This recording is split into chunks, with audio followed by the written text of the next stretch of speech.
Hi, my name is Alyssa Smith, and today I will be discussing the application of social role theory to the workplace. Social role theory is comprised of three main aspects: role expectations, role interpretation, and societal influence. When it comes to role expectations, societal roles are shaped and defined by gender stereotypes and sex differences. In any culture, social roles are what provide structure to society. These roles are most often based on gender and sex differences, and we can see this in labor division. Early on in society, there was a major focus of paid work versus unpaid work when it comes to gender roles. Women performed domestic labor such as cooking, cleaning, and raising children, and men performed paid labor and were the breadwinners. Now, in present day, these roles have shifted, and both men and women are breadwinners, but women are still primary caretakers within the home. Next, we have role interpretation. Individuals interpret their unique role within society based on internal and external factors that may cause them to conform or resist societal expectations. While women often find themselves in nurturing and caretaking roles, and men often find themselves in physically laborious roles, the interpretation of each role is dependent upon factors such as parental influence, peer influence, and gender identity. Next, we can see that societal influence has had on these roles. Social roles and expectations are continually redefined as society changes and evolves. This can be seen in social shifts. In the mid 1900s, women did not have careers, and if they did, they were not the sole breadwinners. But now, into the early 2000s and on, women have begun to develop careers that are in the same field as men and are primary breadwinners.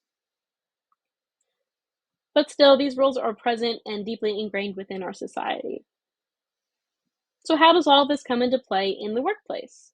Organizations are like societies. There are clearly defined roles that are based on labor division, power, and status. We can understand these roles based on their titles and position within the workplace hierarchy. Those in leadership roles or positions of power are the CEOs and managers or supervisors of an organization. Those that relay or enforce the orders of those in power are team leaders, assistant managers, or project coordinators. These individuals have moderate power within the organization, but still answer to those above them in the hierarchy. At the bottom of the hierarchy in an organization are entry level employees, such as interns. These individuals are given orders, and their work is delegated by those above them, and they must answer to the supervisors at all levels. When looking at the workplace, gender roles play a major part of how individuals interact and behave. This is especially true when looking at leadership in organizations. Historically, men have found themselves in positions of power within the workplace more often than women. But when women are in positions of power, their behavior may differ greatly from that of a man. When looking at communication styles of both genders, men tend to be more goal oriented, whereas women tend to be relationship focused. This can impact the climate of an organization dramatically. Workplaces that are led by men may be more strict and task focused, and workplaces led by women may be more collaborative and encourage positive workplace relationships.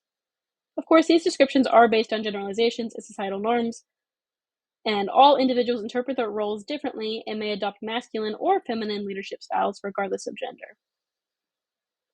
Members of society may have many roles.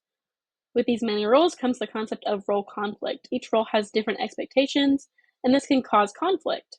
In the workplace, employees often have conflicts between the roles of parent, student, or spouse. These can include conflicts of time commitments and emotional availability.